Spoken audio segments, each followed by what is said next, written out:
আসসালামু আলাইকুম বন্ধুরা, কেমন আছো? আলহামদুলিল্লাহ আমি ভালো আছি।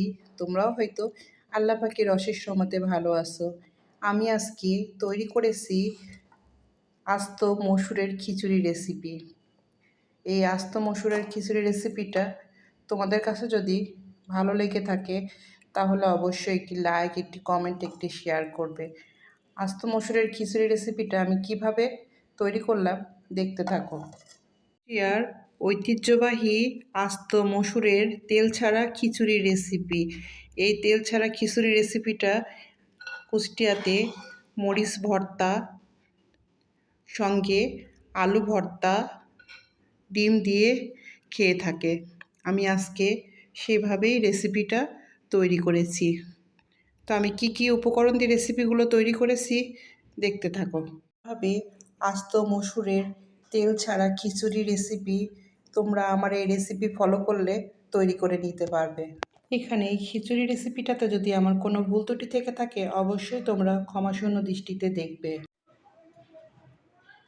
এখানে আমি তৈরি করব আস্ত মসুরের খিচুড়ি রেসিপি। আস্ত মসুরের খিচুড়ি রেসিপির জন্য আমি এখানে নিয়েছি আস্ত মসুর 1 কাপ।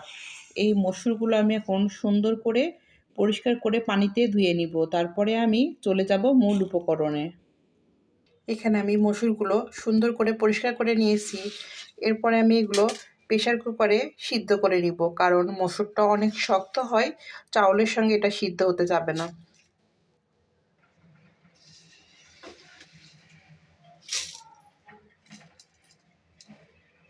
এখানে আমি খিচুড়ির জন্য নিয়েছি এখন 1 পট চাউল।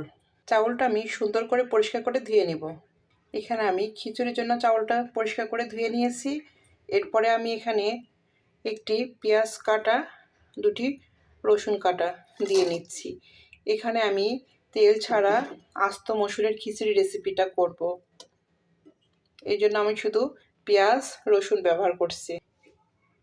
এরপরে আমি এখানে 1 চা চামচ লবণ দিয়ে নিচ্ছি। এরপরে আমি যেই মসুরটা সিদ্ধ করে রেখেছিলাম সেটা দিয়ে নিব। মসুরটা দেওয়ার পরে সুন্দর করে চাউলের সাথে মিক্সড করে নিব।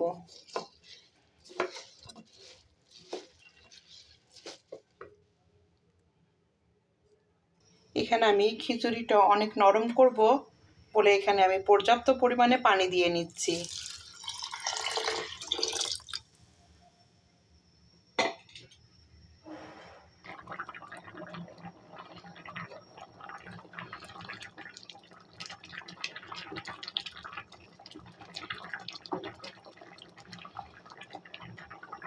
এখানে আমার আস্ত মসুরের তেল ছাড়া খিচুড়ি রেসিপিটা কমপ্লিট।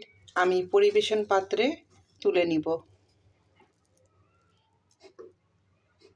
এখানে আমি আস্ত মসুরের খিচুড়ির সঙ্গে মরিচ ভর্তাটা অ্যাড করব, কারণ আমি ওখানে কোনো মরিচ ব্যবহার করি নাই।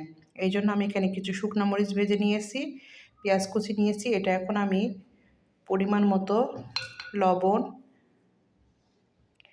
লবণ দিয়ে শুকনো মরিচটা সুন্দর করে চটকিয়ে নিয়েছি। এরপরে আমি সরিষার তেল দিয়ে নিব। দেওয়ার পরে আমি পেঁয়াজ সহ শুকনো মরিচের সঙ্গে সুন্দর করে ভর্তাটা তৈরি করে নেব। এভাবে আস্ত মসুরের তেল ছাড়া খিচুড়ি রেসিপি তোমরা আমার এই রেসিপি ফলো করলে তৈরি করে নিতে পারবে। এখানে এই খিচুড়ি রেসিপিটাতে যদি আমার কোনো ভুল ত্রুটি থেকে থাকে অবশ্যই তোমরা ক্ষমাশূন্য দৃষ্টিতে দেখবে। আমি আস্ত মসুরের তেল ছাড়া খিচুড়ি রেসিপিটা পরিবেশন পাত্রে তুলে নিয়েছি। তো আমার এই খিচুড়ি রেসিপির সঙ্গে এতক্ষণ পর্যন্ত যারা আসো এটি লাইক দিতে ভুলে গিয়েছো, অবশ্যই একটি লাইক দিয়ে আমার ভিডিওর সঙ্গেই থাকবে। এখানে তেল ছাড়া আস্তরের মসুরের খিচুড়ি রেসিপিটা তোমাদের কাছে কেমন লাগলো অবশ্যই কমেন্টের মাধ্যমে আমাকে জানাবে। আজ এ পর্যন্তই। এরপরে নিত্য নতুন রেসিপি নিয়ে আবার হাজির হব তোমাদের মাঝে। ভালো থেকো, সুস্থ থেকো। আল্লাহ হাফেজ। আসসালামু আলাইকুম।